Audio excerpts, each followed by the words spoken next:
ಯಾವ ಡಿಕೆನೂ ಇಲ್ಲ, ಯಾರು ಚಂದ್ರಶೇಖರ್ ಇಲ್ಲ. ಮಡಗಿ ನಿಮ್ದೆಲ್ಲ ಡಬ್ಬ ಇಲ್ಲಿ.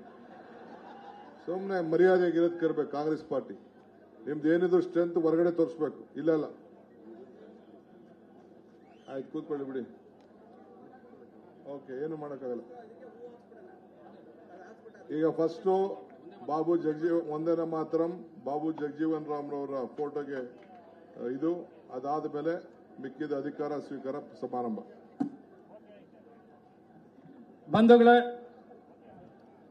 ಇಂದು ಭಾರತ ಕಂಡಂತ ಅಪ್ರತಿಮ ನಾಯಕರು, ಭಾರತ ದೇಶದ ಮಾಜಿ ಉಪ ಪ್ರಧಾನಮಂತ್ರಿಗಳು ಹಾಗೂ ಬಾಬು ಜಗಜೀವನ್ ರಾಮ್ರವರ 117ನೇ ಹುಟ್ಟುಹಬ್ಬ ಹಾಗೂ ಕರ್ನಾಟಕ ಪ್ರದೇಶ ಕಾಂಗ್ರೆಸ್ ಸಮಿತಿಗೆ ನೂತನವಾಗಿ 5 ಜನ ಕಾರ್ಯಾಧ್ಯಕ್ಷ ನೇಮಿಸಲಾಗಿದೆ. ಅವರ ಅಧಿಕಾರ ಸ್ವೀಕಾರ ಸಮಾರಂಭವೂ ಇದೆ. ಈಗ ಅಧಿಕೃತವಾಗಿ ಈ ಕಾರ್ಯಕ್ರಮ ಪ್ರಾರಂಭ ಮಾಡ್ತಾ ಇದ್ದೀವಿ.